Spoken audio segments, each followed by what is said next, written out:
I was gonna bring it up, but Dirty, thank you so much for resubbing, allowing me to showcase the new overlay.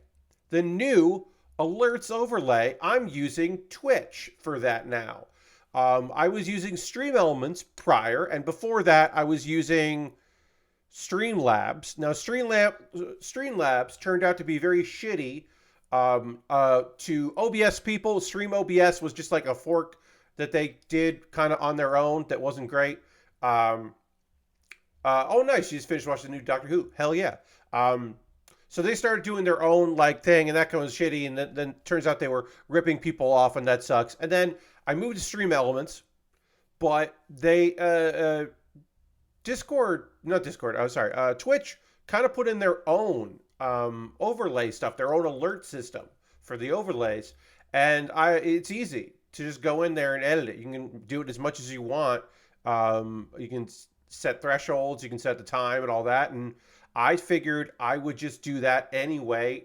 It's good to keep it in house. Also, Stream Elements sends an emails that I find annoying, and also the principal owners of Stream Elements are the principal owners of Stream Elements use the money they make from Stream Elements to fund things that I don't personally agree with. And you can do your own research on that if you're so inclined. I am not talking about a boycott. I am not saying you can't use it. I'm not going to get into your chat if I see a Stream Elements thing pop up and go, you should really get rid of them. But I was not thrilled with Stream Elements. Also, their minimum for withdrawal of donations was annoying. I had a donation sitting there for a real long time because someone donated 420, which is funny, but that after their cut is $3 and something cents, which in their minimum was 5, and so it just sat there because people don't regularly donate to Stream Elements. I eventually just had a friend donate enough, and then I paid them back via Venmo because I wanted to get that money out before I jump ship. Anyway, I'm not going to talk about that anymore. I'm going to turn my mic down. I turned it up, but then I started talking louder. Isn't that the way? Um, tonight's agenda: shoulders for our Epyon, head for our Epyon, what should be the final stickers needed for the Epyon. And then we'll start working on, I guess, like the backpack or the weapons. I don't remember what's next, but we've got a plan here. We're not finishing it tonight. We could theoretically finish it on Monday. Tomorrow, I will be doing a poll for my $10 patrons. One last poll in the month to decide what I build next from my backlog.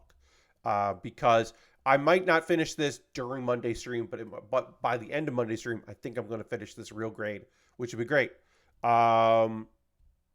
Is there anything else I need to say?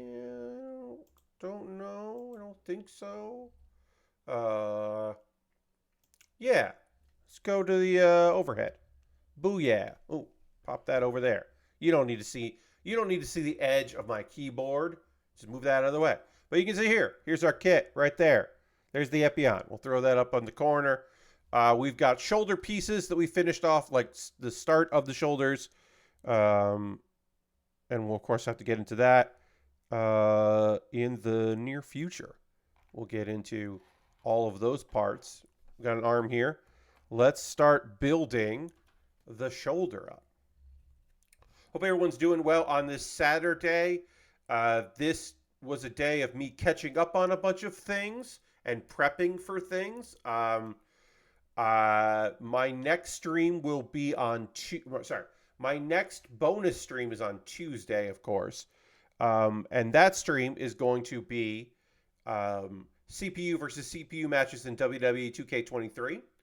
And I had not updated that game in a while, and that game took a bunch of updates since I last updated it. So I had to go in there and do a bunch of shenanigans and get some stuff that I needed, which I did. So mission accomplished on that. Way to go, Pat. I got what I needed out of there and updated it. And then I went to see if there were any new characters to download that would appeal to me and the art audience at large.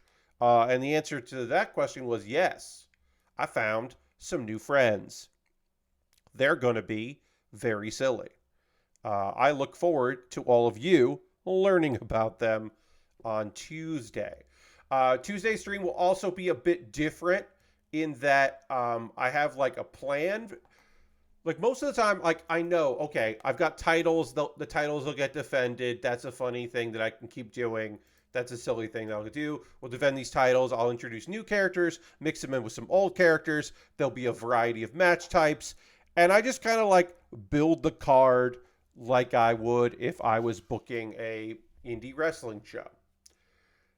But it occurred to me I could do more. I could do more with it. So the premise of the night will be the main event will crown, in quotation marks, the mixed match champions. So in the WWE games, it is not intergender or all gender matches.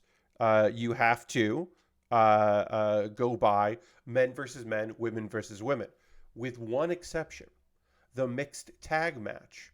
Now, the mixed tag match keeps the rules clean, where if somebody in the ring tags the person on the ring apron, then on the other side it's an automatic tag. That's how they do it. The video game characters totally understand that. The CPU characters understand that rule and abide by that rule. But it does mean that you could have a mixed team. So the idea was I'm going to do 4 matches where the winner of each of those 4 matches moves on to the main event, which will crown the new mixed match champions. There are no belts for that, so champions you could put in parentheticals if you wanted to. I don't need to do that, but you could. So I'm going to do that. So basically, we're going to have feeder matches, which I haven't done before. I've done number 1 contender matches, and then there'll be 4 matches. One type that I rarely do that I thought would be fun, and then a couple that I've done before. Hello and welcome. So that's going to be Tuesday. I will also probably not just have I'll have more than just those 5 matches. I will include at least something else, depending on how long they go. That is the nice thing about me running matches like ahead of time and then just playing them for you, the audience, is that I know how long the matches are, so I can add one if necessary if they end up being short. But the kind of matches I'm going to be running won't. And then I'm going to do like an exhibition match with our champions. The world champions will tag together against like former champions as a way to be like, oh, look, this is the format of how these matches go. Because I don't really do them that often. So I thought that would be a nice bit of business. All right, so this goes like that. Of course, this whole segment here, the shoulders have to be maneuverable because of the transformation that this kit has. If you are unaware, and it's fine if you are, I'm going to let you know. If you are unaware of this kit, this is the Gundam Epyon. And part of the whole deal with the Epyon is that it transforms. It is a kit that that goes from its mobile suit form into its flight form. It's got a transformation into a flight mode, which is the 2-headed dragon mode. So the legs actually become dragon heads. Here, I clipped my nails, so there you go. They become dragon heads. Both of them do that, and then and then the wings that are part of the backpack become the dragon wings, and then it can fly. Which is cool. And my hope is that this real grade allows that to look good, because the previous version of this kit that I have built in the past, the flight mode did not particularly look that great. So that is my sincere hope that this kit manages to look dope like that. All right. Pop this piece on here. Let's see. There's undergating. Did I get the undergating off of this? I did. Clipped off the undergating. Now I can clip this piece on there. Hell yeah. We got one arm. We got one shoulder done. I'll give this a little bit of lines here, and then we'll be able to continue on. So yeah, so that's Tuesday's plan. We got tonight's plan here. Right now, there is wrestling happening, which of course I am not watching. It is Survivor Series War Games. There are two War Games matches. If you are unfamiliar with the classic WCW NWA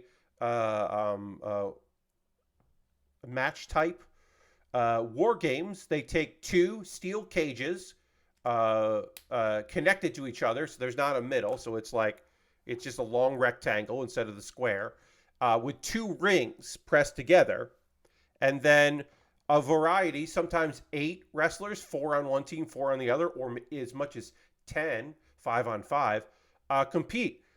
2 start in the ring. Hello, Dirty. Throwing an emote in there. Like to see it.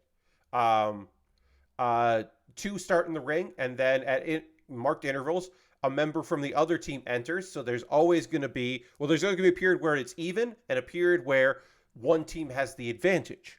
And then the match doesn't technically officially start until all entrants have, everyone has entered, and then the match begins.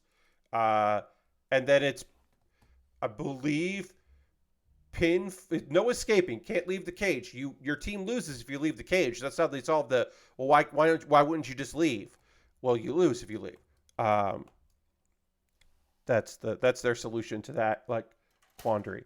And then you just fight in a cage. We have run a War Games match, I believe twice in WWE 2K23, because that is a match type in the game. So I have run that before. That is happening tonight. There are 2 War Games matches, one for the gents, one for the gals. The women's match has concluded. That finished up. I'm going to hit refresh over on the Wikipedia page. 2 matches have taken place. In our opening contest, because you want to kind of separate the War Games, you want to bookend the show with the War Games matches. I think that actually makes a lot of sense. In the opening contest, the good team won. I believe it's submission or surrender. Yes, it's not pinfall because there's no referees. You just give up or you submit. No, my apologies. A pinfall happened. I think that there is not submissions. It's pinfall or surrender, I believe, because Bianca Belair, Charlotte Flair, Shotzi, and Becky Lynch defeated Damage Control, which is, of course, Bailey, Io Sky, Kairi Sane, and Asuka, who recently joined up, by pinfall. They won by pinfall, and good on them. That's fun. And then the second contest of the night, Gunther defended his Intercontinental Championship against The Miz via submission. Lasper says, I'm not watching Survivor Series, but I am waiting to see if the thing everyone expects to happen so I can laugh. So here's the thing. Nobody expects that to happen. Really. There is not a genuine, real expectation that the WWE is going to spend too much money for CM Punk. And you're saying, well, Pat, why? Why do you think that they wouldn't bring him in? Well, 1, he's not worth it. 2, the guy in charge of creative doesn't like him. 3, they don't need him. Legitimately, business is good. Business for the WWE is very good, and they don't need someone, in this case CM Punk, who is disliked by the locker room, would ask for way too much money, is a liability, and they sold out the show without him. They don't need him in Chicago. Now, will there be some people that will chant for him and cheer for him and want him to be there? Sure. But also, last night there were cheers for CM Punk, and they got booed out by other people in the same venue who were like, no, we don't. We don't want him. Which I appreciate. Thank you, Chicago. I don't think he's going to appear because it doesn't make any sense. If business was bad, sure. If there were scandals that they wanted, if there was things about going on that they would prefer people didn't talk about and wanted to have something else for people to talk about, and that something else could be CM Punk, then maybe. in a, and I'm not here to say never say never. Well, I am here to say never say never. I'm not here to say never. That's what I meant to say. I could see a possibility someday that CM Punk makes a return uh, when he is older, and it is a nostalgia thing, and it makes a lot of sense to do. But I don't see that in the near future because it doesn't make them money. Because, and I have to remind you, even though him coming back was a very big deal to wrestling, him coming back to wrestling, very big deal. Sold a bunch of shirts. People were happy in AEW before they weren't happy. When they were happy. In the WWE, CM Punk didn't make them money.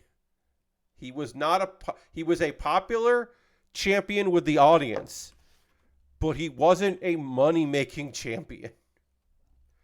Had it been last year with Vince leaving and Punk wasn't in AEW, then maybe. Well, no. So here's the thing: it's actually more likely that a Vince in charge would bring CM Punk in.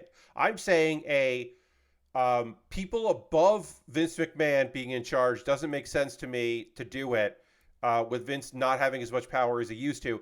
But the more important thing is with Paul Levesque, with Triple H in creative control, like I just don't see it. Those, like, and people say like, well, Cody came back and he and Triple H don't get along. I'm like, no, they do. No, you got to understand. The thing with the references to Triple H that Cody used to do in AEW were not a go fuck yourself move. They were a please notice me, senpai. Like, please acknowledge me. I'm here. I'm doing it. I am succeeding. I am doing the thing you have told other people to do, which is to get out there and make a name for yourself, to come back to make more money. The thing that like Drew McIntyre did. The thing that, some people certainly have tried to do and been less successful. Cody did it. He went out and did a thing to make a name for himself, to further his own name, and made a bunch of money that way. And then he came back to make even more money. And that is so it's like, no, there's respect there. He did the thing. Punk like left and then got real mad about it and then sued their doctor and won. That's the thing that people forget, is that because they think about all the Colt Cabana stuff, it's like, no, Punk won that lawsuit. And then it just has bad feelings and bad feelings. And look, you can ignore bad feelings to make more money. It's just I don't believe that they believe that that's going to make them more money. And maybe I'm being naive, but that's my opinion on it. Yes, crazy. To your point, I agree. Rightfully sued. Yes. But I think a lot of people, because of the fallout and the end of a friendship and all of that, people seem to like gloss over the fact that lawsuit worked out. There was definitely somebody trying to argue me. It's like, well, the lawsuit was a huge mistake. And it's like, well, personally, it was probably a mistake because it fucked up a friendship. But professionally, or like, he was right. Okay, why isn't this not working? Why is this wrong? Oh, there it is. There it is. It's good. We're good. We're good. All right. Let's put this here. All right. Let's hit this with a marker, and then we can assemble both our arms on here. I'm not going to do like constant updates on the card here. It looks like the match that is currently happening right now. Oh, I can tell you that there was SmackDown caused a change in the lineup. Originally, the returning wrestler Carlito. And again, I will mention Carlito, a guy who said he would never come back to the WWE, did not enjoy his time here, came back for some fucking money and a hero's welcome, and is having a good time. Carlito got injured on SmackDown Uh, so decided, hey, I'm gonna like get injured and I can't compete in the match, blah blah. And then Dragon Lee took his place to fight Santos Escobar. You may not know Dragon Lee. He has spent some time in NXT. You would more know him for his time in Mexico. He is brothers with Dralistico and Roosh, and he did appear in AEW, never under contract, always just on a pay-per-appearance, but he is one of the brothers. He is one of those Lucha brothers. Not those Lucha brothers, but he is a Lucha brother. And while Dralistico signed with AEW full-time, along with Roosh, their brother Dragon Lee went to NXT because he is a on the shorter side luchador with a lot of talent, a lot of ability, and a cool mask and a cool name. And he'll do very well in WWE until he doesn't. And then he'll go and make a bunch of money other places. Good on him. Sell a bunch of merch because WWE is always looking for their next Rey Mysterio.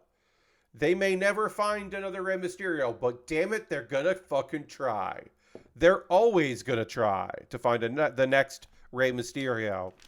It just turns out that the next Rey Mysterio, in WWE's case, is always Rey Mysterio. So, good on him. All right, we're building the head.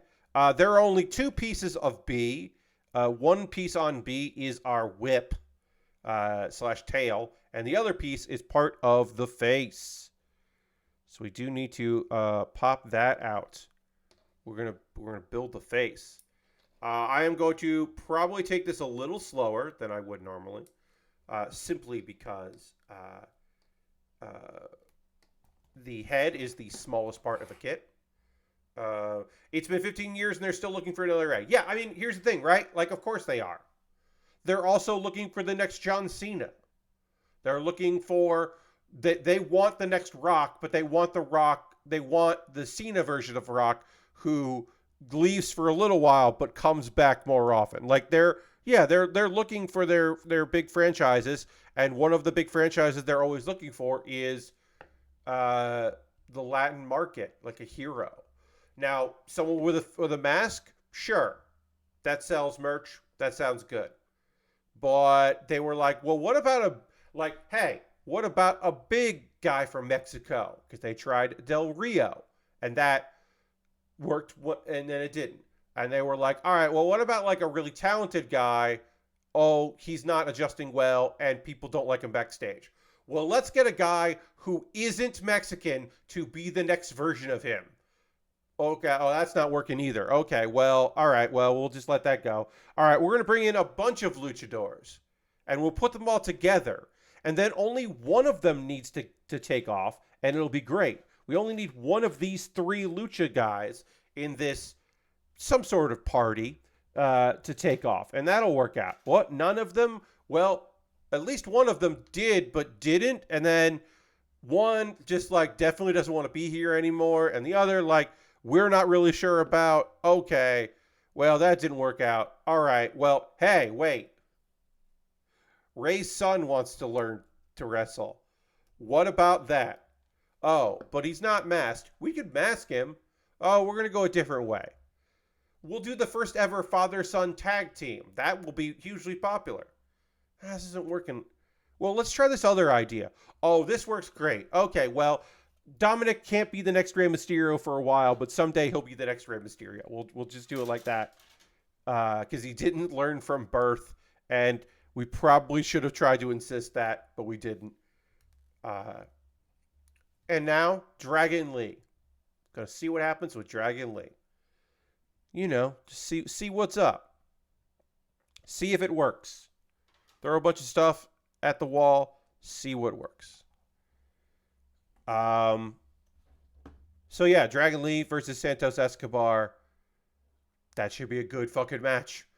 Rhea Ripley versus Zoe Stark. It's not Starks.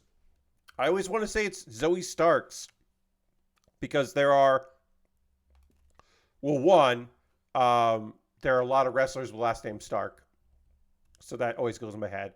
And then also, I learned it wrong, and I have not been able to learn it right. Okay, so this is this piece here, and that looks like that. I think I'm doing this properly.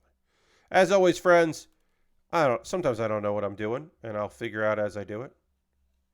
And sometimes I'm like, this makes perfect sense, and it just goes bing bang boom. This one, these are just tiny pieces. Hopefully, none of these pieces have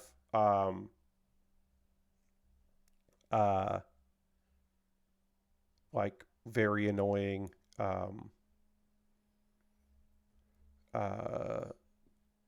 like spots on here. Undergating. There's some undergating, I guess, on the side pieces. All right, that's good to know. I was like, hopefully, I won't.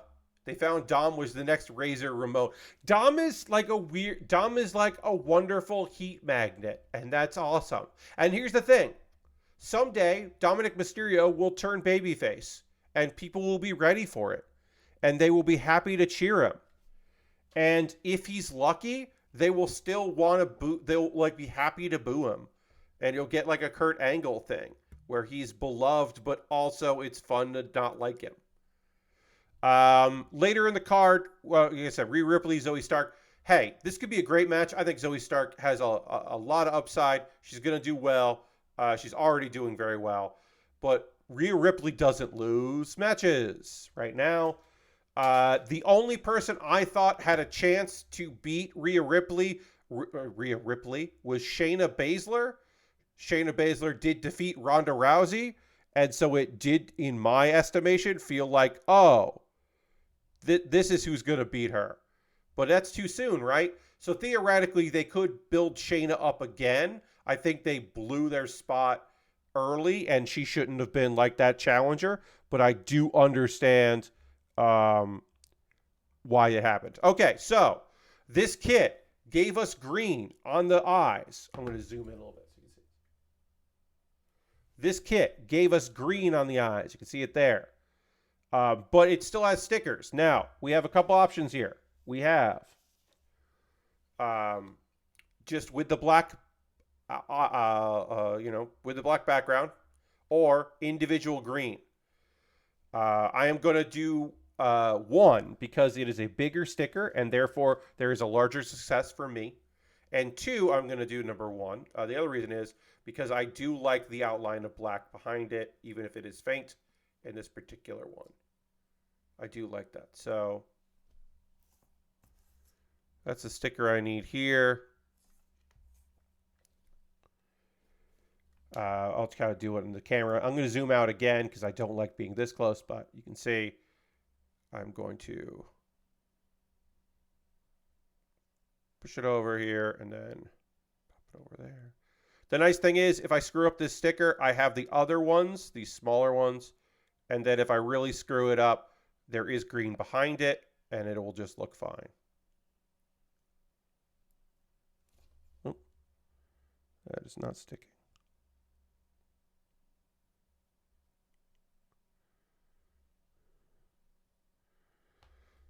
All right.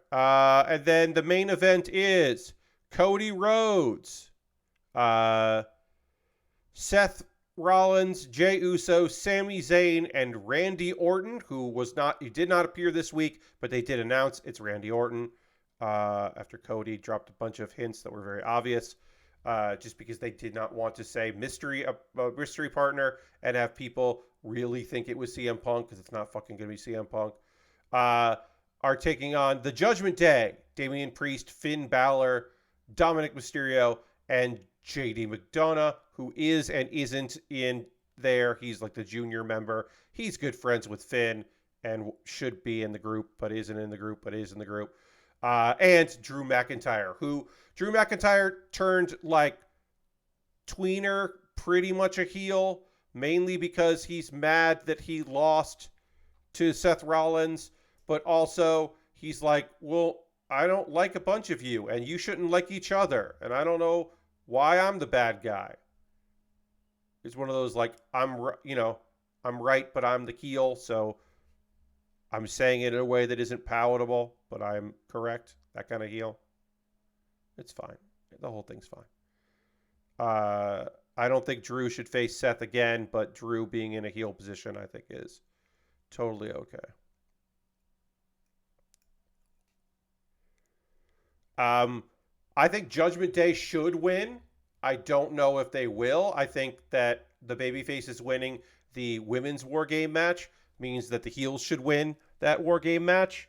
Because the Judgment Day... Oh, too much. I like the idea of the Judgment Day winning the like 2 matches on the card. Who knows if they will, but that is who I would pick if I was betting on it. I don't bet on wrestling though. I'm not over at DraftKings picking who I think is gonna, who's gonna cheat to win and what match is gonna have the first chair. Also, last update: Santos Escobar defeated Dragon Lee by pinfall in 8 minutes. I do not know if there was shenanigans, because it seemed like most people in the LWO were siding with Rey Mysterio and not with Santos. That could have been a swerve, and other members could have joined them. Not Swerve Strickland, but just a swerve. But it also could be that there will be new members of the Santos side of it. That's also possible. I don't know how that shook out, but I could see that. Getting some gaming news. Getting to some good old video game news. Let's see. Y'all may have heard that there was a part of the Half-Life anniversary that Valve was doing, which in part also included a documentary made by Danny O'Dwyer and team, and a bunch of other stuff coming out there. Apparently, this update to Half-Life that came out fixed some glitches that have been in there for a very long time. And Danny has said that at least a couple of them in his video retrospective that he did on his own for NoClip, at least a couple. Hello, Vicky. At least a couple he told the team about or became popular in discussion again because of his videos. So that's very funny. We'll talk about this one in question here in a second. Let me just try to get that clipped out there. There's some undergating on this, and I don't like that. This is a tough spot. There's one little clip, a little piece here in a kind of hard to get at spot. So I am annoyed that they put undergating on this. Why? What are you doing? Why are you doing that? Okay, so this looks like, yeah. Oh, we got to put the top piece on first. There's no undergating on this piece, thankfully. All right, so that goes on there.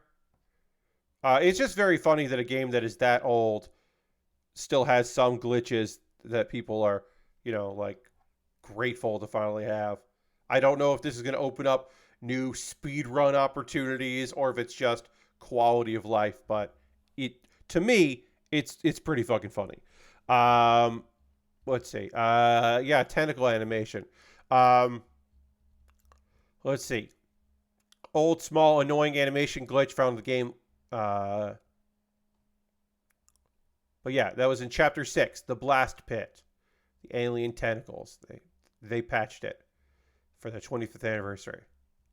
And it added some old content. It added some new maps. It's like a pretty substantial little patch, which is fun. Also, in updates to old games, says last broke a Counter-Strike 1.6 update somehow had a prototype Left 4 Dead in it, and people made it playable. Oh, that's fun. Hey, Lord Crashton, welcome. That's fun that people found that in the update. That's very neat. So yeah, there were some updates and some notes.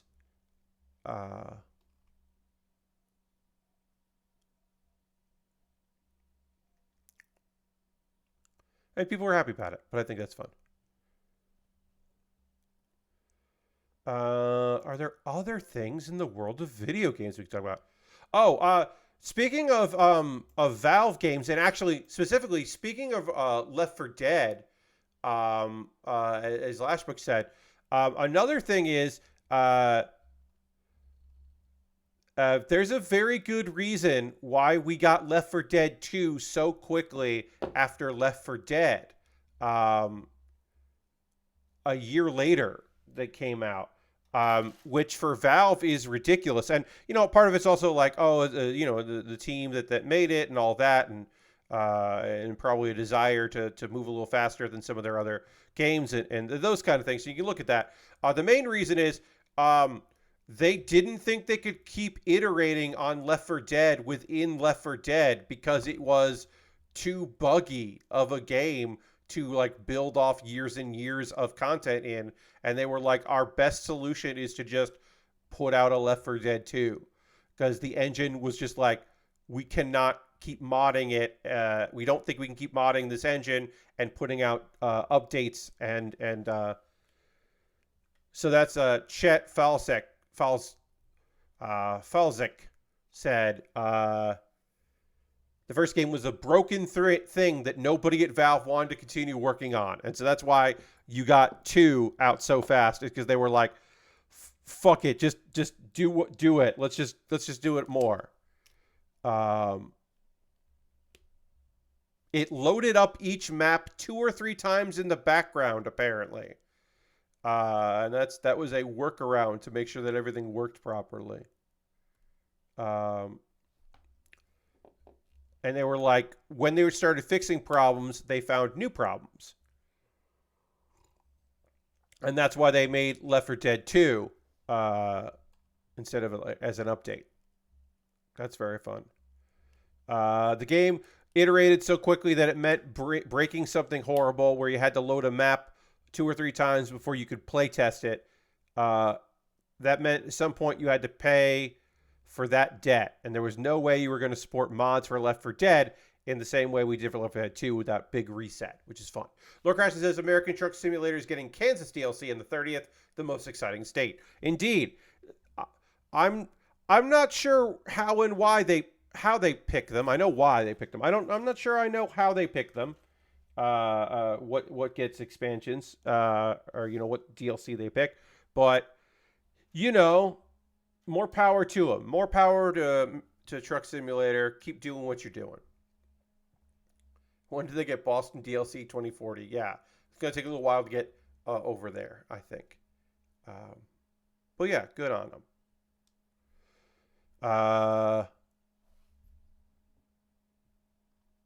Let's see. Are there other things? Oh, you know what? Instead of just talking about some news, I'll tell you a little bit about me, your friend Pat. Yesterday, I went out to lunch. My folks and I went to go meet my cousin, his wife, and their children for lunch. Lashbrook, you were making a music joke. Yeah, Lashbrook, I was not going to get that. I took it at face value. Did not get that. They're moving from the west side of the United States, so we've gotten the west coast, Texas and Oklahoma. It's moving north through the stack of states. Nice. Yeah, I did know that. That's why it also would take a very long time to get there. Certainly, because they're starting west and moving their way east and now north. So yesterday I went to go see my cousin.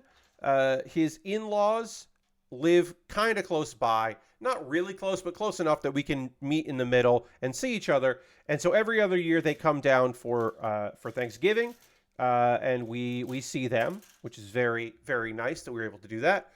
And we went out to lunch, and I'll say this, friends, I got something that I was not necessarily expecting to get. I got a fried fish platter. I just got some flounder fried, and it was real fucking good because the place we went to is right on the water, and fish is local there. So that was fantastic. So I had a good assortment of fish there, and fries and hush puppies. Oh, Very good. And it was nice to catch up. Now, I don't see my cousin's kids that often.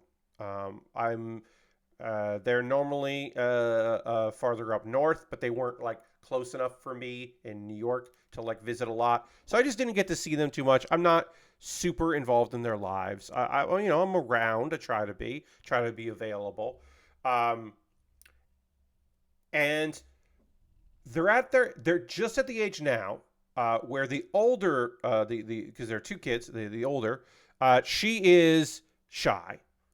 And so by the what happened this year happened the last like 4 years that we've done this, where by the end of the lunch we're talking and like ask the right questions.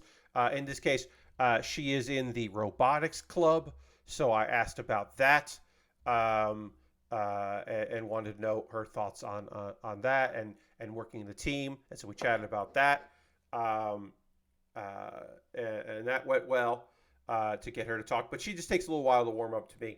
And the my other second cousin, the younger one, I did the smart thing, y'all. I recommend this. He is not much of a gamer, but he is aware of Minecraft. And I was like, "So what are you doing in Minecraft now?" And he talked to me about that for 20 minutes.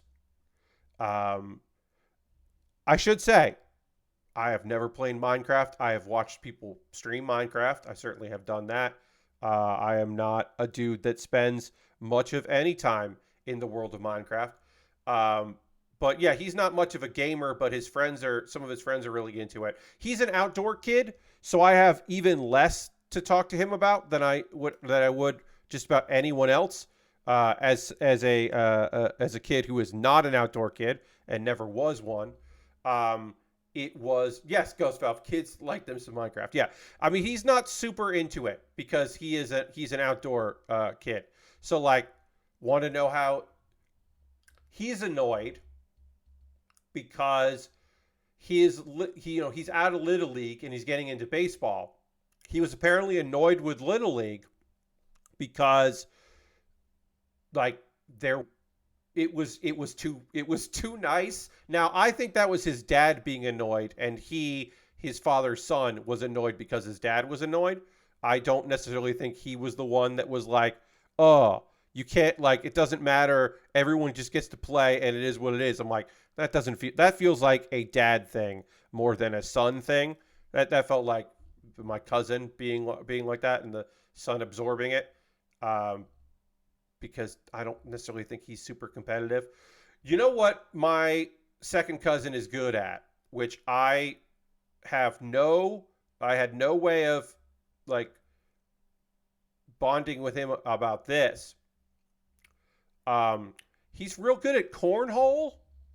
Like he's very good at cornhole because there was cornhole outside of the restaurant that we went to because it's a bar and restaurant, and he wandered off to play cornhole, and I just watched him be good at cornhole for a while.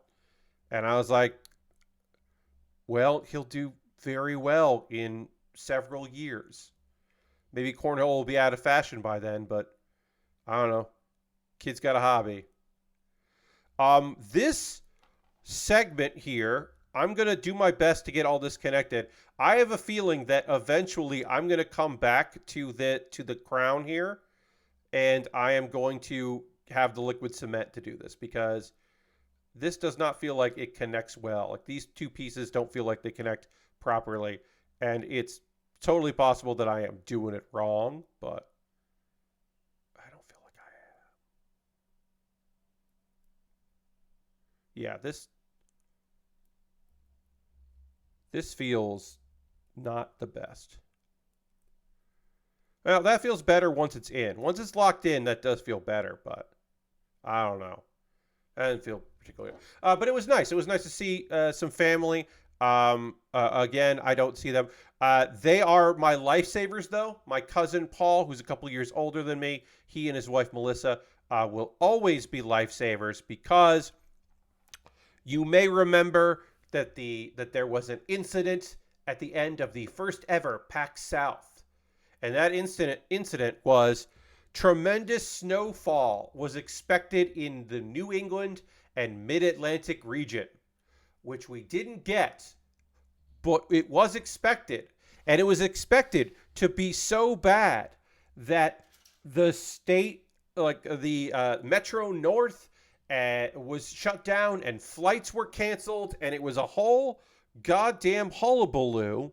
So much to the point where my flights home got canceled. I was able to fly from San Antonio to Dallas, but my Dallas to New York flight was just canceled, and I didn't know what to do. And they gave me a couple of options. One was you can fly to Philadelphia. One was you can fly to Washington, D.C. And the third option was you can fly to Delaware. And I realized, okay, I have surprisingly, I had friends in Philly that I could stay with if necessary. Specifically, I had friends in Philly that were there for professional wrestling because that year the Royal Rumble was in Philadelphia, and it was the same weekend as PAX. So I had friends who were in Philly, and I was like, I guess I could I could try to get one of them on the phone, because I'm sure they're still there. They're probably trapped there. Because I should preface this. No matter what, I was going to be in trouble because I didn't know when the airports were going to open. And I was like, pick a city near New York where I can hang out until the trains come back, because I don't have hotel money. I had spent a lot of money going to PAX South. I had spent a ton of money to go there. And then the PAX East was going to come up quickly after that. So I was like, oh, I'm good, just going to be out of money. I was pretty broke then. So I was like, I can't get a hotel room right now. I don't know what I'm going to do. Let me just get out there and I'll figure it out. So I'm talking about the options. I decide my friend in Delaware isn't in Delaware. So at that time, I find that out because I'm thinking I'll go to Delaware. Actually, my friend that lived there lived close to the airport. It would be fine. I could walk to their place. I wasn't going to do that, but I could. I was like, oh, I'll just go there. They're not there. I don't pick that.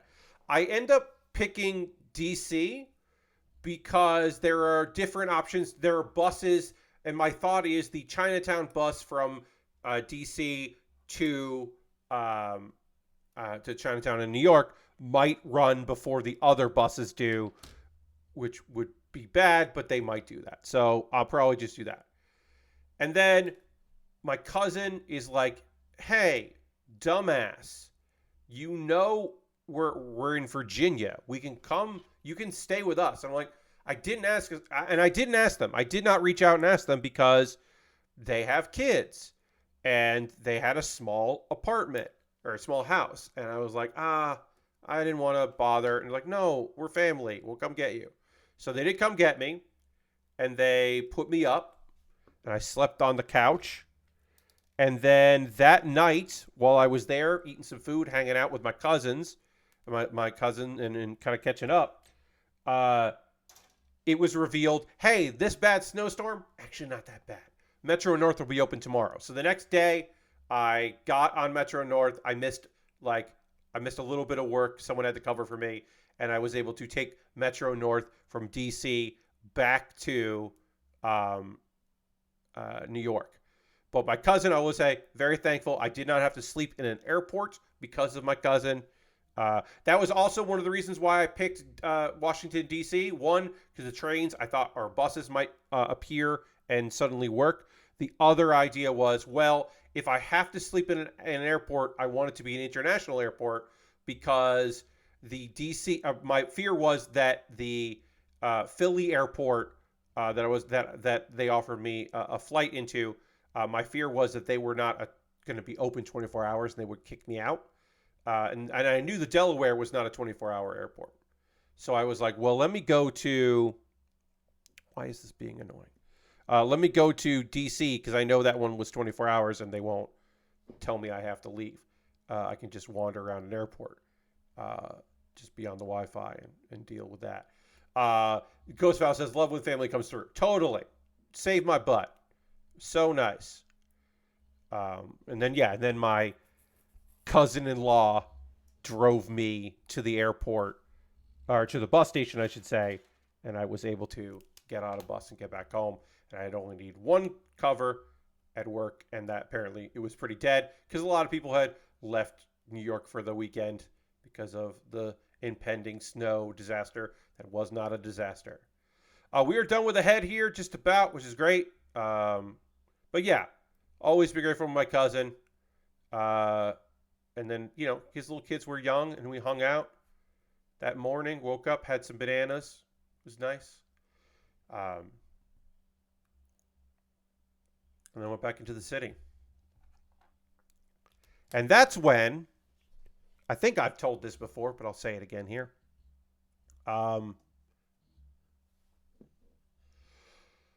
We're driving to the train station, and my cousin goes, well, my cousin's wife, who I'm not related to, goes, well, my cousin's kid, my second cousin, he's older, and I didn't see him a lot.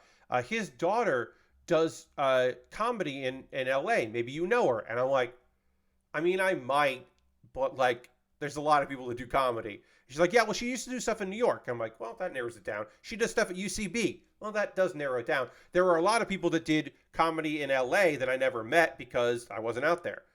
So I didn't know them, but that's totally believable and reasonable. All right. I am definitely going to liquid cement this on because it's popping in and out. Just a little bit. So she goes, yeah, so my cousins, it's like, and we have the same maiden name. Or my maiden name is her last name. And I was like, wait. Raphael? Like, that's her last name. I was like, so your second cousin has that last name? I'm like, yeah, I think I definitely know who she is. Yeah. And he's like, oh, yeah, you know June. And I was like, yeah, I know June Diane very well. June Diane Raphael, who you may know from the podcast How Did This Get Made? June was in a sketch duo that I teched for many years in New York. And also, her husband was a dude that I knew from the very first day I walked into the Upright Citizens Brigade Theater in New York, Paul Scheer. So, by marriage, I am related to Paul Scheer. My cousin's wife's second cousin married Paul, which is very fucking weird. Paul Scheer of How Did This Get Made fame, but of course also, had variety of comedies. But it was very funny. The league's own Paul Scheer. NTS SUV, whatever it is, the parody of those shows. Piranha 3Ds, Paul Scheer. It was very funny. I saw Paul like now a few years ago, but after that happened, I was like, hey, Paul, so turns out we're related. And he was like, what? And I was like, by marriage. He went, what? And I explained it. And he was like, oh, that's very, very funny. And I was like, because it started with, and he goes, because, when people tell you, oh, maybe you know such and such, maybe you know my cousin. And it's like, you never do. In this case, we fucking both did. we know them. All right. This kit is body complete. I put a little liquid cement there on there, hopefully the crown. That'll hopefully lock into place and keep that from falling off in the future when this goes on display. Because guess what? This kit's going on display when it's done. It's going to join the display wall there. The Calibarn shortest visit. Very few kits built in between Calibarn going up there and coming down because this real grade needs to go there and shine. Eventually, I'm going to have to redo that. Eventually, what's going to happen is the kits that I put glitter paint on are going to come off. I think I kind of liked it better without the shoulder pads. I see what you're saying. The idea that without the shoulder pads is a look. I do like the shoulder pads, just because uh, the thing I like most about the Epyon is that it's like in its design is almost like they started with the two-headed dragon flight mode and then had to make a mobile suit based on that. Like both in the designers who made it and the in character, in world, in the Gundam Wing universe designers started with the flight mode and then had to make it work. So like it's got big shoulders because that's part of the like we need to put those somewhere. Like I love it how it is ostentatious. Uh, so many of the Gundams in that show are practical. Some of them aren't by any means. But like the heavy arms is just like, I want to be able to shoot things. It's like, okay. And then this is just like, imagine a two-headed dragon becomes a robot. And then also take elements from the tall geese, but not many. The tall geese, the knights. This is like this is an evil Gundam. They made an evil Gundam, and I applaud them for that. We are going to take a pause for the cause, and we're going to talk about ways you can support the channel and what I do here. And then when we come back after the pause for the cause, come back when we resume. We're going to talk about some anime that I'm watching, and then like some games or I don't know other things. But first things first, we're going to talk about ways you can support what I do here. And I'll get through these pretty fast. There's, the small but mighty tonight. Before I technically get into that, I did mention at the top, it's still going on here. It's going on until the end of the month. So there'll be a couple more chances for it. If you would like to save some money and you would like to get the top tier Crunchyroll account for 2 months as a trial, you want to be the mega fan, gift 2 subs to this community right now. There are details in the link if you want to do that. That would be the easiest way for you to save a bunch of money and support the channel. If you are currently a subscriber, you can throw the Bear Cave Lego, the site, the tier 2 blue emote in the chat. Being a subscriber is the easiest way to support what I do here through cash money or your Prime Gaming token. So you could resub if, automatically or do it, whenever. Dirty resubbed using cash money, your Prime Gaming token. You have Amazon Prime, you link it with your Twitch, you get that token. You can use it on whoever. And if you wanted to use it on your friend Pat, that would be rad. And I think that would be super cool if you want to do that. But obviously, you're under no obligation to do that. You could gift a sub, like I mentioned. You could do it for pride. You could do it for the Crunchyroll thing. You could do it just because you want more people to not have to see ads during the stream. Or have to watch pre-roll ads or whatever. You could do that if you'd like. Also, bits and coins. We didn't get any cheers this month. 0 cheers. And now cheers will show up in the overlay, the alert, because I now am using Twitch's alerts. So they're all contained together, which should benefit, honestly, really only benefits me.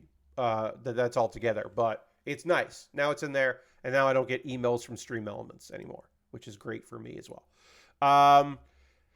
Now, there are other ways to support me financially if you're so inclined, like my Patreon at patreon.com/PatBear. There's a $1, $3, $5, and $10 tier. There are different rewards for the different tiers. Consider joining me on Patreon. I will say one cool thing about that is there's rolling admissions. So if you join in today, you don't get charged. You won't get charged like on December 1st. You'll get charged 1 month from now. So that's nice. That's nice that that's in there. That they did that not too long ago, and it is an excellent feature that is consumer friendly. Over on YouTube, youtube.com/PatBear, you can pop in over there if you would like.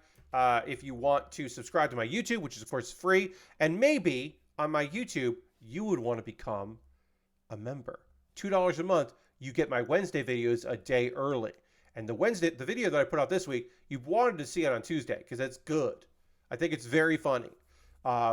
It's one of my best ones. I'm on a little bit of a roll here. Putting out some just at the end of this project, I'm hitting on all cylinders, I think. We'll talk more about that in a minute. Now, those are all monthly ways to support me. My YouTube, my Patreon, my Twitch. Those are monthly ways. There are other ways. If you wanted to like do a one-time donation, because you're just like, I don't know, I want to tip you, Pat. Do you have a tip jar? Well, I have a PayPal and I have a coffee. And you can go there and make a donation to either of those. Buy me a coffee, quote unquote, or just send me a little bit of money. And everything I make through direct donations, through YouTube, which includes AdSense, so watching my videos helps me, through Patreon and through Twitch, all goes into a fund. And out of that fund, I take money to buy model kits. I have a backlog full of kits. It's cool. But the kit I'm currently working on now, the real grade Epyon, that's not from my backlog.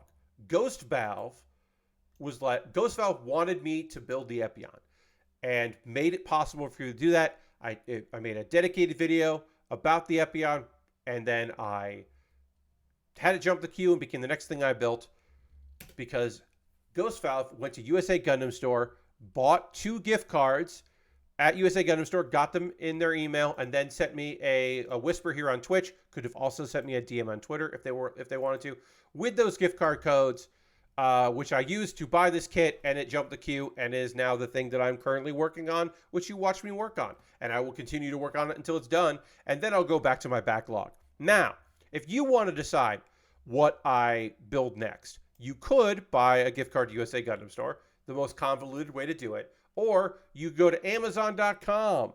You can click this link here on Amazon to check out my wish list. Don't just go to Amazon.com. Actually, click on the link so you can go there. There are still some sales that affect my wish list. If you want to get in on a couple things, if you want to buy something that's on sale here for me to build in the future, you do that if you wanted to. Get me an early Christmas gift. I don't know.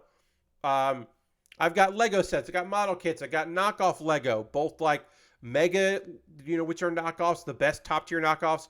But then also like Mold King, who are decent Lego knockoffs comparatively. I got a bunch of different things on here. Inexpensive kits, expensive kits. I want to say the Myorine figurized kit that would match my Suletta. The Myorine kit is currently the cheapest it's ever been on Amazon. Just gonna throw that out there. But they range in prices. Some of them get quite expensive that I have in there. I've got some expensive stuff on here to build. And at the bottom, I have some gear, because it's always nice to have some gear. And it looks like 3 pieces of gear at the bottom of my list here have Black Friday / Cyber Monday deals, and they're on some discounts. So if you see something there you think that it would be cool if your friend Pat build it. That's me. I'm your friend Pat. Or a piece of gear just help me out. You could buy something there. No pressure, of course, as always. Lashbrook throwing any emotes in there. Thank you, Lashbrook. And then, of course, I have a alternative to Amazon, which my Amazon wish list was my Throne wish list, because it's nice to have alternatives. No one has ever bought me anything through Throne, but you could if you wanted to. I can verify people have bought things through Throne, and it has arrived to the content creators that used it. I can tell you that. I have watched friends of mine open Yu-Gi-Oh cards that were purchased through their Throne list. So I can tell you that it's real. Is there anything else that I need to talk about? I got a Discord. Just join my Discord. It's nice. You're welcome to join it there. Video links for you to check out after the stream or during the stream. I don't know. You can go watch this video instead or in addition to Pat Baer's Anime Club. I said Pat Burr for a second there. That's not right. Pat Baer's Anime Club, ongoing video series to talk about anime.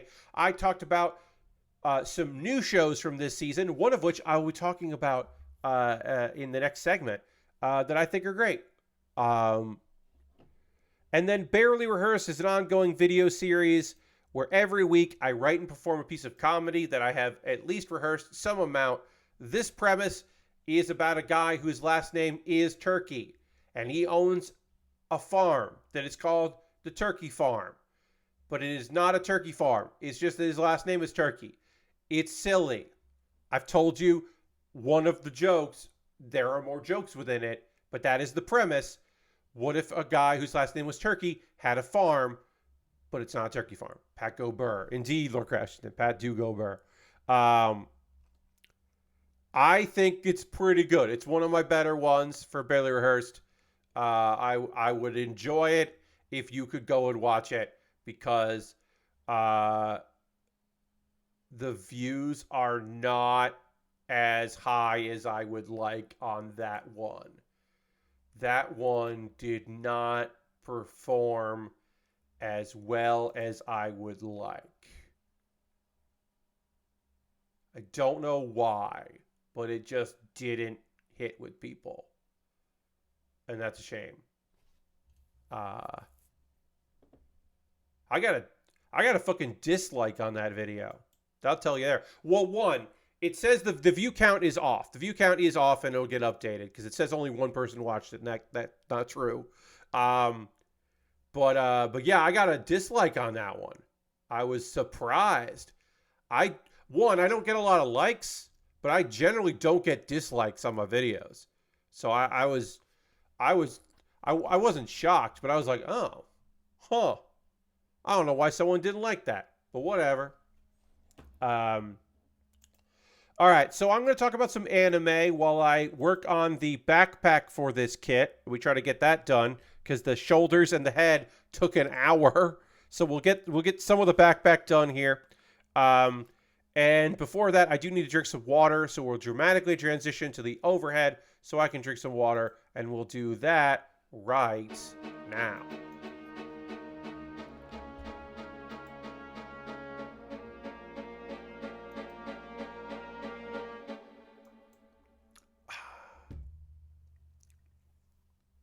Nice. All right. Let's work on some shoulders here. And we can do a lot of this, I think, at the same time here, which is great. We need E. We'll get some E out here. We'll need D. We'll need both of these D's here. And we'll need both of the H's because we are working on at least these components. We can do a lot of this. We can do at the same time. We can do all of these steps here at the same time. Which is good. All, I should say, these steps and these steps. We can do all at the same time, which is great. Very helpful. Very helpful. Good. And then I'm going to talk to you about some anime. Frieren. If you haven't been watching Frieren, it is the best new show of the season. I would say get in on it. It is an adventure series. There is some action, but it is a slow-paced show about a elf who outlived almost all of her friends, all of her old companions, and is currently on a journey to go visit the grave, to go visit the land of the dead so that she can commune with the soul of her friend Himmel, the hero, whose party defeated the Demon Lord. She was part of that party. She's traveling with her friends, Stark, who is a young man, a human warrior who was trained by one of her previous party members, and traveling with Fern, who was also her own disciple, but also disciple of one of her companions as well. And yeah, they have decided to join her on this quest, on this grand adventure, this slow adventure. So to get to the northern regions, they need to be in the party because things have deteriorated a bit. There's still demons out there. They fought some of them. They need to have a first-class wizard certificate. Now, Frieren is clearly beyond first class. Fern might be first class. Frieren is definitely first class, but she doesn't have a certificate. They got to go to a place to get that certificate, and then they can move on. It is something to keep things going. And they're on their way. And they stop in. Oops, what happened here? Oh, hold on. Sorry, everybody. Hold on one second. Bye. Oh, boy. Oh, boy. Sorry. My connector for my headphones popped out here. And if there's an alert, I wouldn't hear it. I want to hear the alerts. So now I can. Sorry about that. Cable got caught on something and popped open, which is good. You want it to disconnect instead of it to pop or rip or whatever. So legitimately, that is the better outcome. Anyway, so they stop at the Village of the Sword, which is the resting place of the legendary hero's sword, because the legend way before, this is not Himmel's sword. This is a sword that has existed for millennia, and monsters are occasionally attracted to the sword. And so Frieren said years ago she would stop in and get rid of those monsters. And Stark is very confused because he's like, well, the hero's sword is still there, but the stories say that Himmel removed the sword from the stone and used it to defeat the demon lord. And it's like, well, then we find out, oh yeah, well, he couldn't do it. And he was just like, yeah, I'll prove that he's a hero. He basically was like, I couldn't prove I was a hero to the sword and remove it. I'll prove I'm a hero by defeating the demon lord, which he did. But the stories say that he used that sword, and that those travel, and the stories became fact. And it's a nice little reminder that history is written by the living, which we learned we were reminded in the last episode. But yeah, people say things, and of course, the hero used the hero's sword to defeat the demon lord. Like, that's a good story. So of course that's the story people use, and maybe also that was spread in order to give hope that it was possible to defeat the demon lord. We don't know, but the sword's still there. So they keep moving, and they go to the next town, and that's where Fern is like. Fern finds out, oh shit, it's Stark's birthday. He's 18. He's turned 18, and she's just like, okay, well, what do you want for your birthday? And then we don't really know much about Stark. We know that Stark was a coward that didn't believe in his own power, and part of the reason he's on this journey is to get over that, which he has, for the most part, seemingly gotten over. He's definitely more in touch with his own abilities now than he was when we met him. But he's just like, yeah, my family didn't really give gifts. We didn't celebrate birthdays. And also, they didn't celebrate his birthday because he was a coward.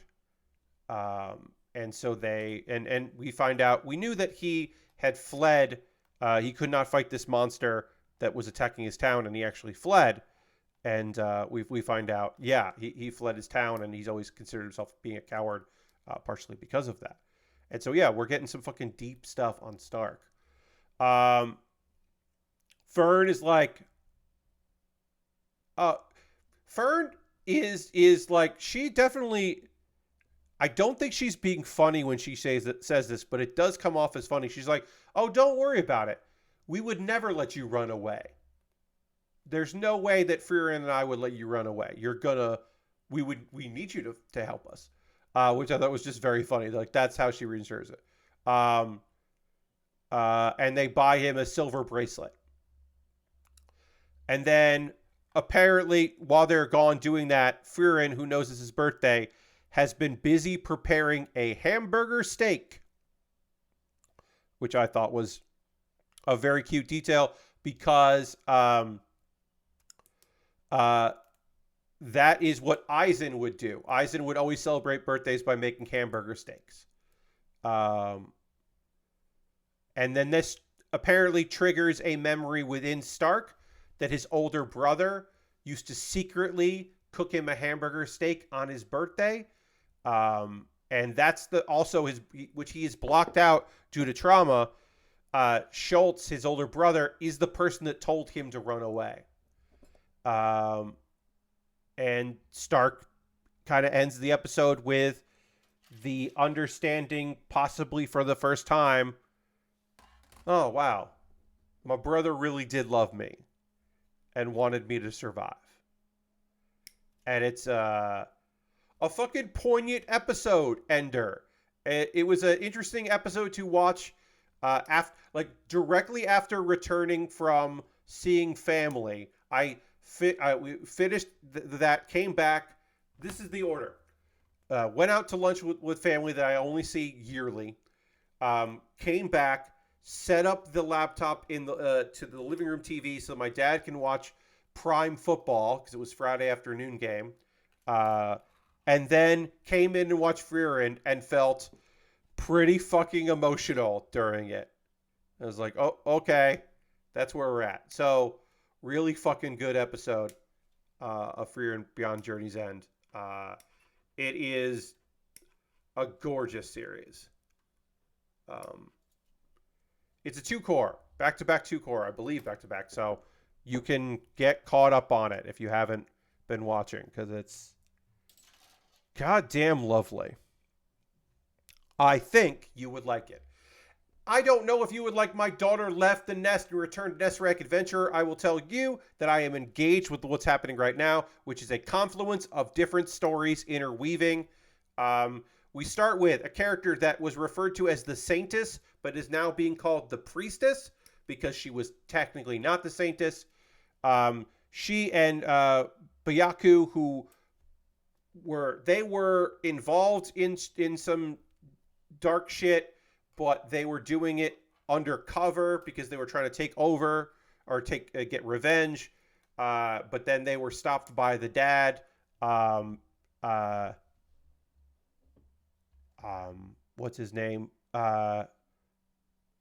Belgrieve. They were saved by Belgrieve, so they were like, well, we're trying to make amends. Anyway, they're confronted by Angeline, and they're like, we want to atone for our crimes. And then a bunch of inquisitors show up from the church that they had infiltrated. Angeline has to kill them. And apparently the priestess's father was a bishop in that church and was assassinated and falsely accused of heresy. And so this is all a revenge ploy. But she's going to abandon her revenge because of Belgrieve. And they're like, all right, well, we're going to take you to Helvetica so you can apologize and atone. Like that's the best I can do is offer the opportunity for you to atone for, the people that she participated under duress, but still participated in attacking. So that's basically where we leave off with that part of the story. Meanwhile, one of the S tier people, Marguerite, has encountered the next Demon King. They think that Demon Kings are being revived, but are being revived most likely by human interference. But the Demon King is Marguerite is the elf that we met last episode, along with Graham, her father, who's also an elf. They find this demon lord, but they realize, no, this is actually a child.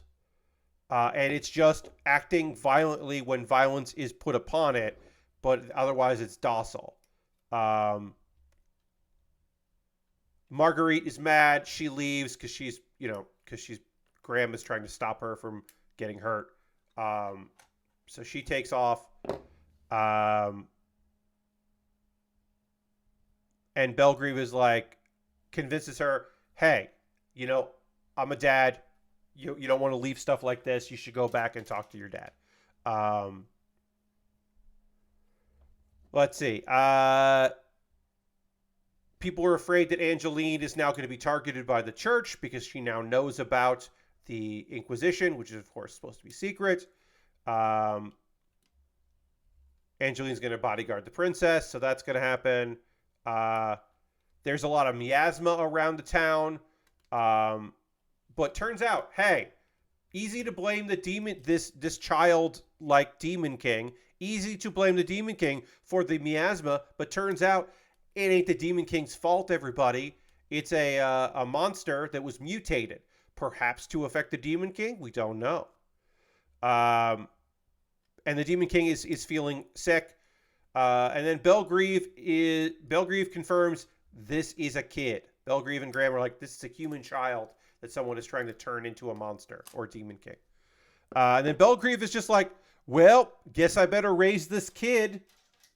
Which is, when you remember that Angeline is a girl, like a child abandoned in the woods that that Belgry found and immediately decided, well, I'm going to raise this kid. It makes more sense. If you haven't been following the story, it does feel kind of wild that he's just like, this kid's going to become the Demon King. Well, I should raise it and make sure that it has a good upbringing. And he's more concerned about how am I going to tell Angeline that she's going to be a big sister now.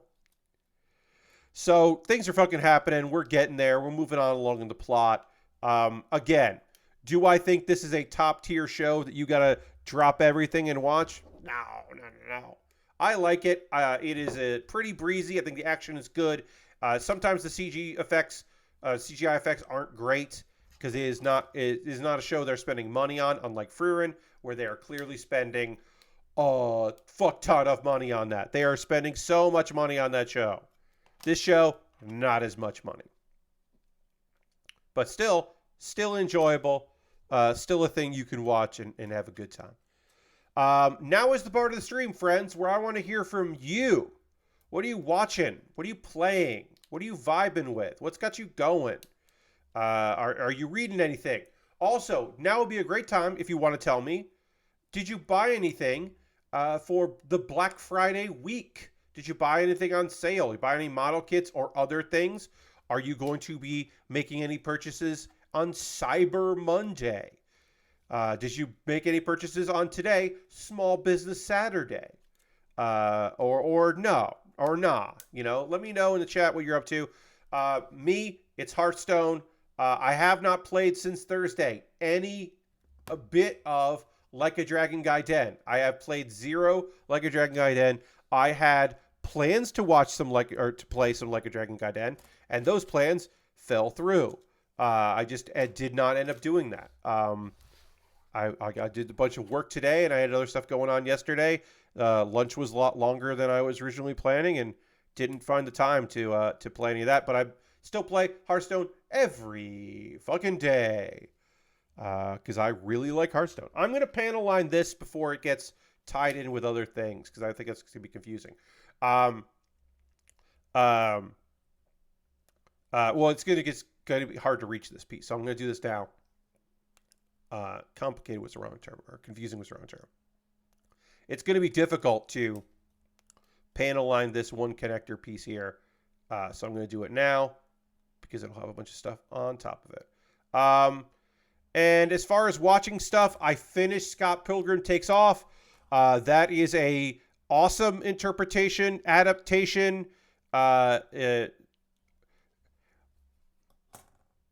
Scott Pilgrim Takes Off, I think, is fun to watch if you don't know anything about Scott Pilgrim. I think it is possibly challenging if you have never challenged your preconceived notions of what Scott Pilgrim, the show or the comic or even the movie was when you watched it. If you have spent 0 time thinking about it, there are revelations that people are having since it came out that Scott Pilgrim is a shitty dude. He is just not the greatest guy, and he is still trying to fucking figure shit out. But he is the main character, and I think there is a segment of the population that roll their eyes when people say that, you're just figuring that out, and the answer is yes, because when people were reading it the first time around, perhaps they did not. Perhaps they identified with Scott Pilgrim so much that they did not ever question the fact that maybe Scott is not the coolest dude in the world. And I think this show, because there was a little bit of a sentiment. Well, one, there was sentiment, it's different. Why is it different? And because it is. The movie's different from the movie is fairly faithful in some aspects, but also the movie came out before the graphic novels were over. And the true ending, the real ending is, on the DVD and not in the theatrical release. But besides the point, time also makes things different. And I think Scott Pilgrim always sucked as a dude. And it's just in hindsight, more people, it's not that, you can't have a problematic main character. No, it's just that people didn't recognize him as a problematic main character at first. And they are starting to feel that now. Also, I do think that you don't have to be a faithful retelling of previous works to be good. I think that is foolish to think that the idea that Scott Pilgrim Takes Off is not a faithful recreation of the graphic novels somehow makes it lesser. Seems bizarre. Also, it's an anime. I have not read any of the comments that are appearing on the screen here. People talking about stuff they're up to. Maybe people reacting to what I'm talking about here. But it's an anime. Look, Science Saru made it. Science Saru made it. The people that made Keep Your Hands Off Isaacin and Devilman Crybaby made this show. A Japanese studio was the primary animation studio for this series. It's a fucking anime. It is ridiculous. Anime is the Japanese word for animation. Disney movies are anime. The Simpsons is anime. It's all anime. Now, capital A anime, that is a bullshit thing that we came up with. And by we, I mean Western fucking nerds. And it is beyond the pale. Also, Scott Pilgrim Takes Off is a capital A anime. It's both. It's by definition anime, and by style and by production company a fucking anime. Pisses me off. Tony the Swordsman says, "What's up, Pat? I'm watching Turn A since it's on YouTube. Anyway, heard good things about it. Always heard good things about it. Yes, Turn A, Gundam, the G-Reco movies, and the dub of Witch from Mercury are all for a limited time available on YouTube on Gundam Info's YouTube channel. Free with ads. Reminder that it will not be forever, and also your region may vary. It depends. I believe it is not available in Canada. It might be U.S. only right now for this, but they are there if you want to watch those and you don't have another avenue. And I believe this is like the first time you can watch all the G-Reco movies in one place. So that's awesome. My big splurge from Lord Cratchington was a 4 terabyte NVMe SSD from a PS5 at a pretty decent price. Hell yeah, that sounds great. Lashberg says, I bought Kino's Journey and Raffion on Sentai sale, and on Steam I ended up getting Tony Hawk's Pro Skater 1 and 2, so I can play it natively without messing with some launcher to play Epic version. Yeah, okay. Yeah, I get the Steam version of that. Cool. I hope that those are good versions. That's awesome. On Steam Deck. You want to play it on Steam Deck natively and not have to go through a launcher to play an Epic game on the Steam Deck. Gotcha.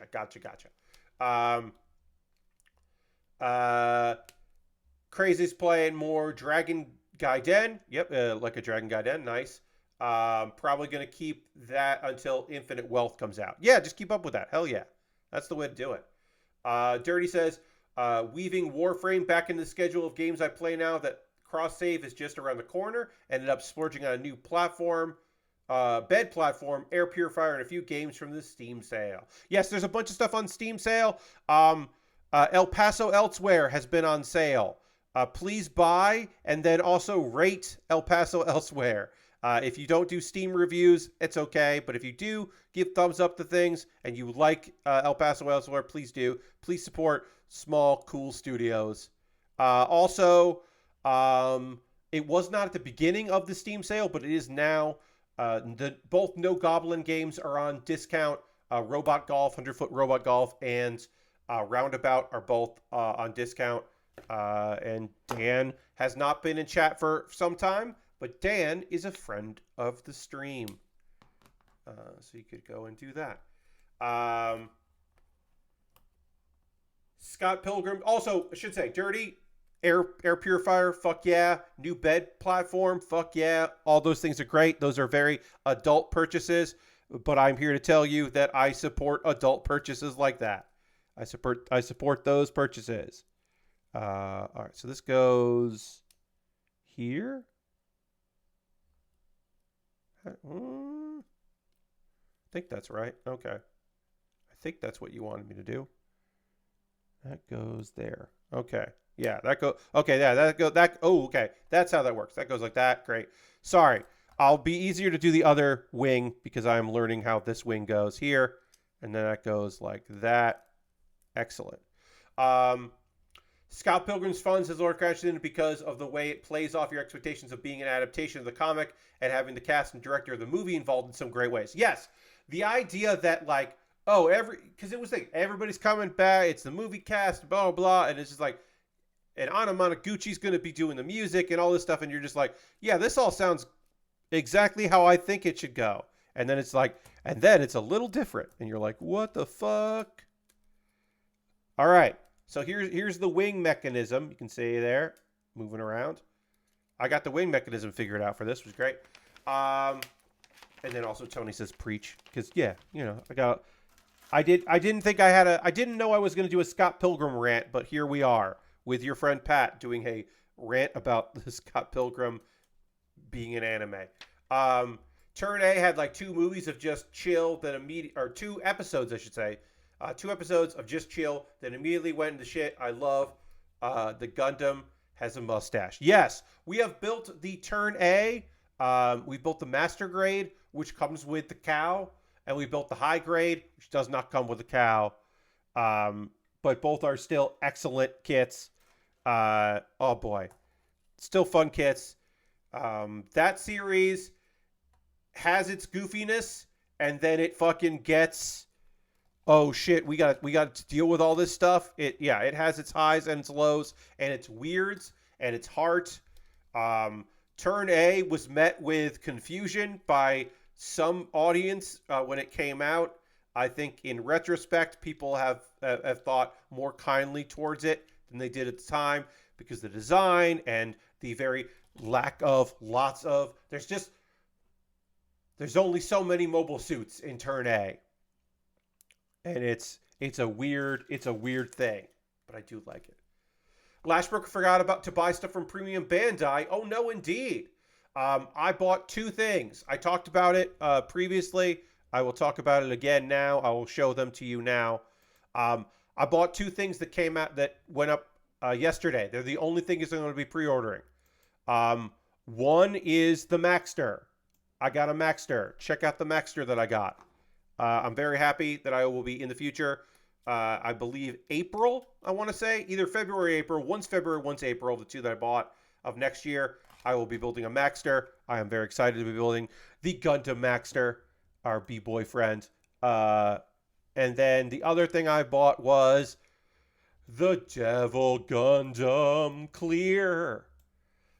Look, is the Devil Gundam a good mobile suit? No. Mobile suit figure. Is it a good design? Of course it is. It's a giant head that legs pop out of, and there's a torso, and then another mobile suit comes out of the head. It's incredible. It's one of the best weird, evil designs out there. Bravo to the team for the Devil Gundam. Now, is that a good model kit? No. But it's clear. It's the clear version. It's immediately going to be better than the previous time we built it on this channel, back when I lived in New York, because it's an amazing, incredible idea for a kit.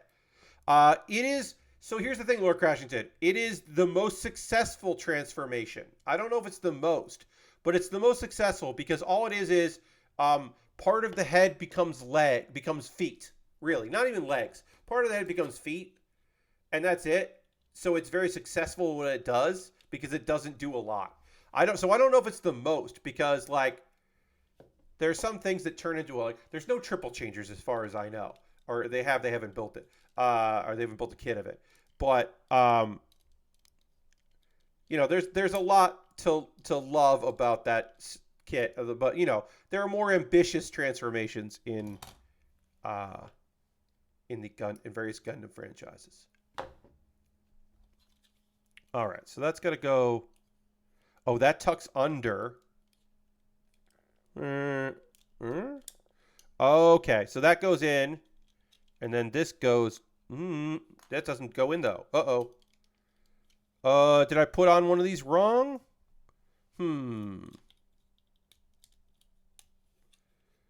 Okay, something's wrong because this part of the wing is supposed to fold. Before I put this on, I fucked up somewhere. So this should be able to hide in here, and then this hides in there.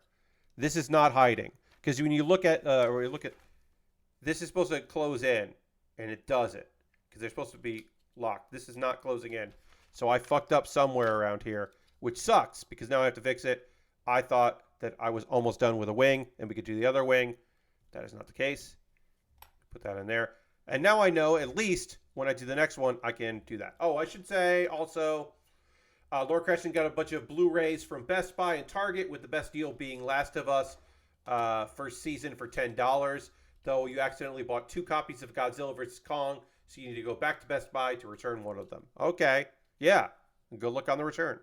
All right, so I got to pop this open here because this shit is not doing what it's supposed to do.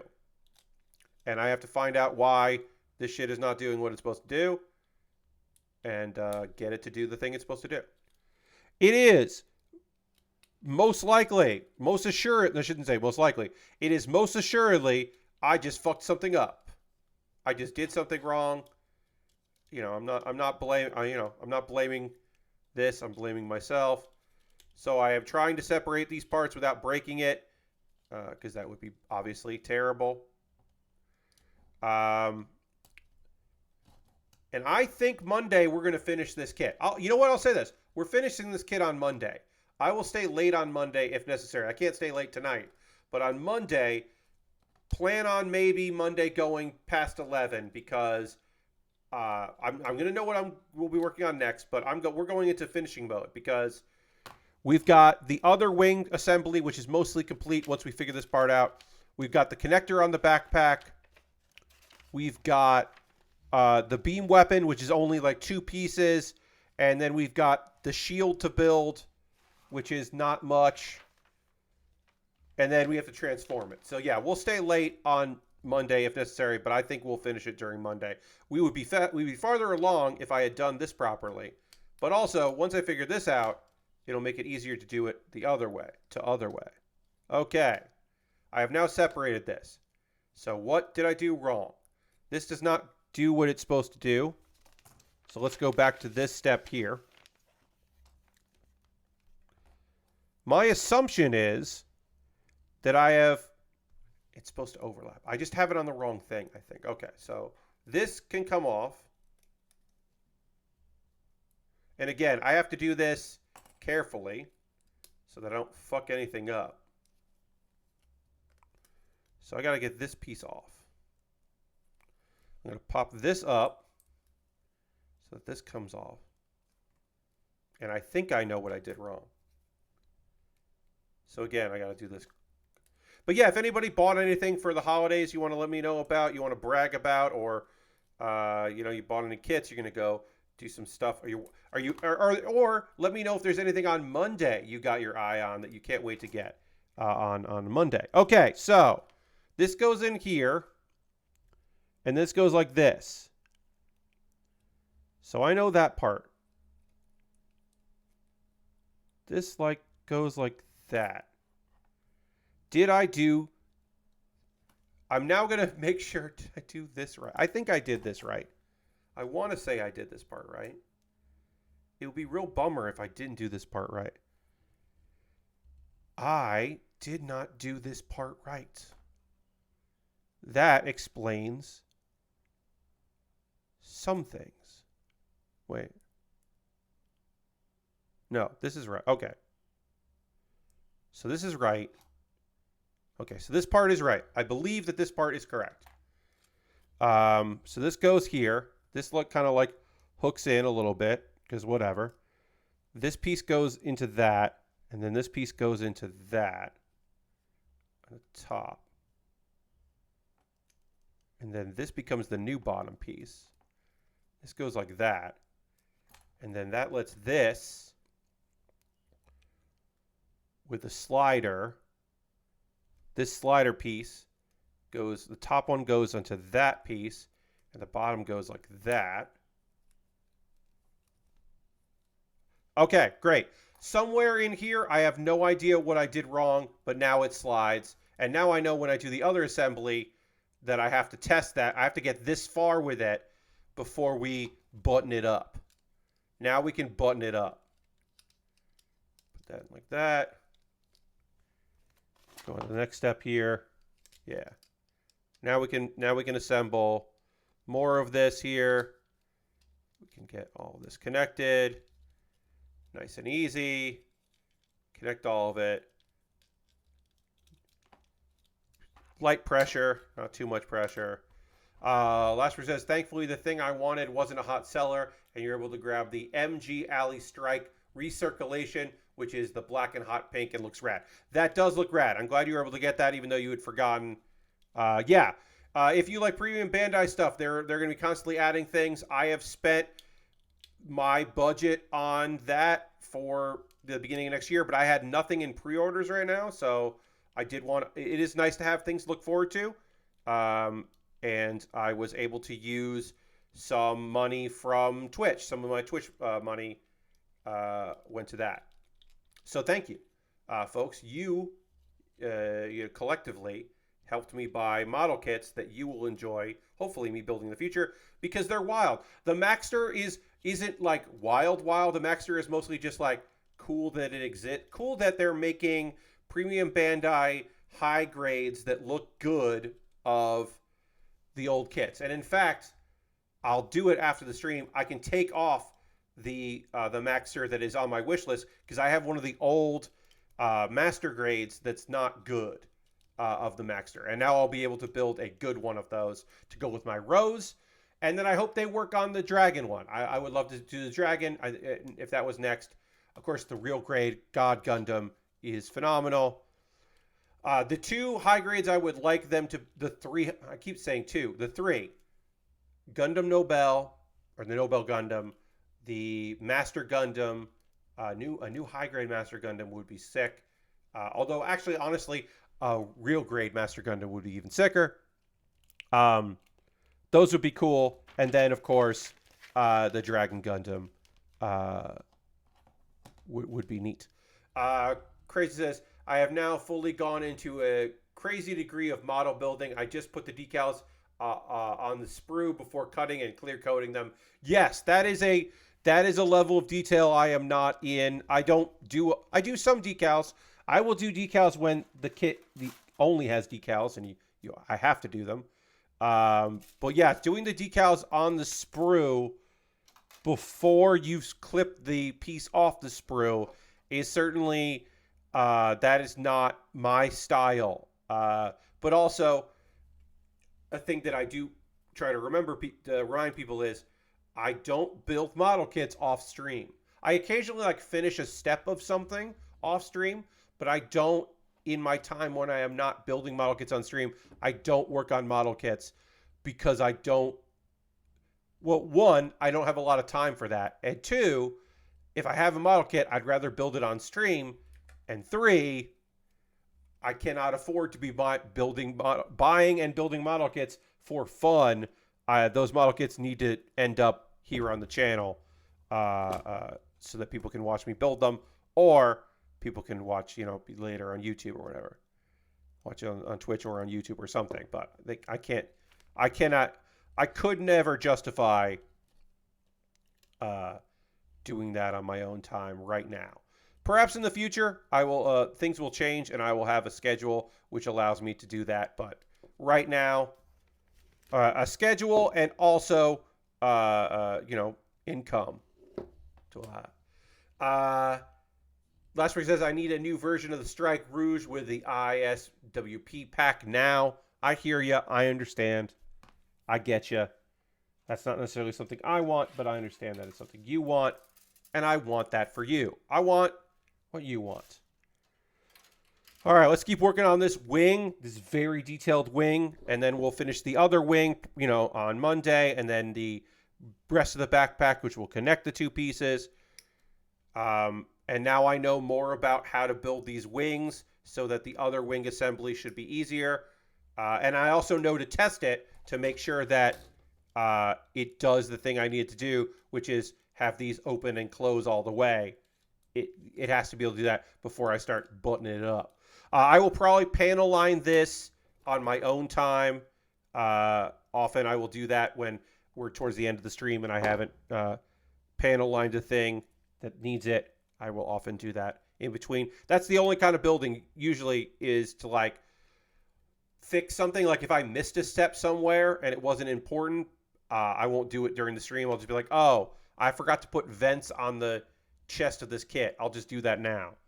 Or oh, I could just panel line this in my free time. Also, panel lining while I'm watching watching YouTube videos is therapeutic and enjoyable. And so sometimes I will just do that. Sometimes I panel line older kits that have been in my collection for a while that maybe have faded a little bit. I'll do that because that's nice. Crazy says, this will be my crowning achievement when it's complete. This is going to look incredible, assuming it turns out great. I have faith in you. Take your time with it. And I'm sure it'll turn out great because you're putting a lot of effort into it. And a thing about model kits is putting in a lot of effort to it does pay off. You can work on something and then have it turn out good. It is awesome that you can like put in effort.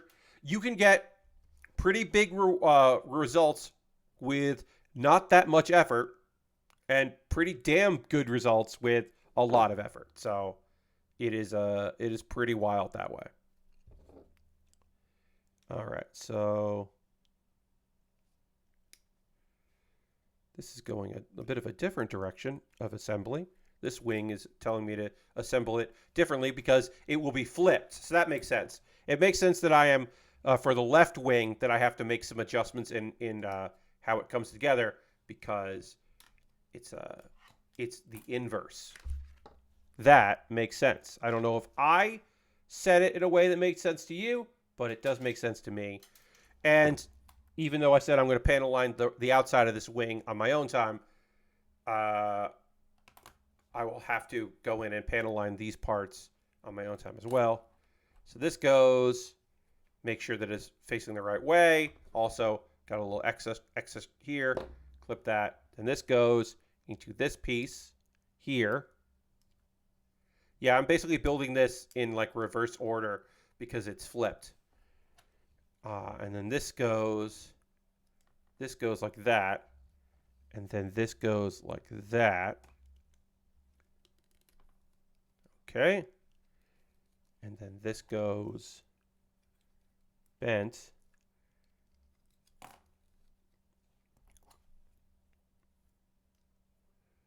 This goes into here. And then this goes into here. And then it goes like that. And then does this lock up? Yes. And then when it opens, does it open all the way? Yes. Does it lock up all the way? Yes. Does it open all the way? Yes.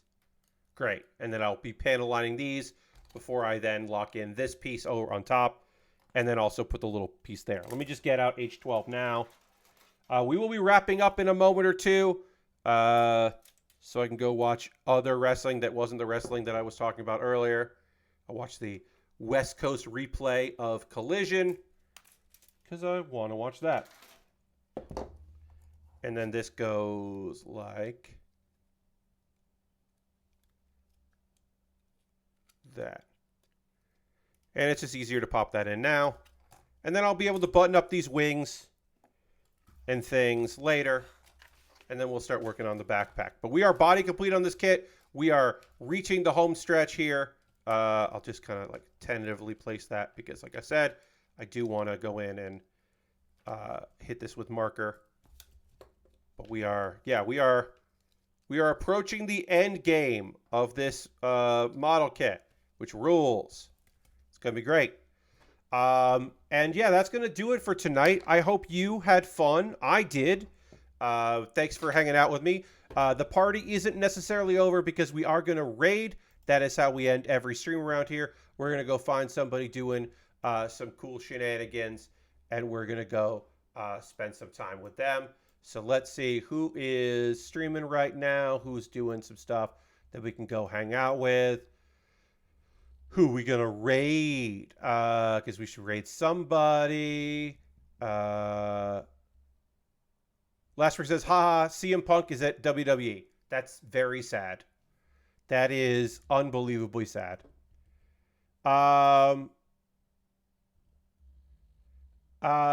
Witchy TQ is playing Palia. She's been in early access. She's making a lot of videos about Palia. We're going to go raid TQ so we can learn more about Palia. Because I still don't know a lot about it, but it does seem like a cool game. So we'll go learn more about TQ doing a Christmas-themed house in Palia. Thanks everybody for hanging out with me. I hope you have a great rest of your evening. I'm gonna go. Take it easy, everybody, and I will see you on Monday when we finish the fight and finish this kit. Goodbye, goodbye, goodbye, goodbye, goodbye, goodbye, goodbye.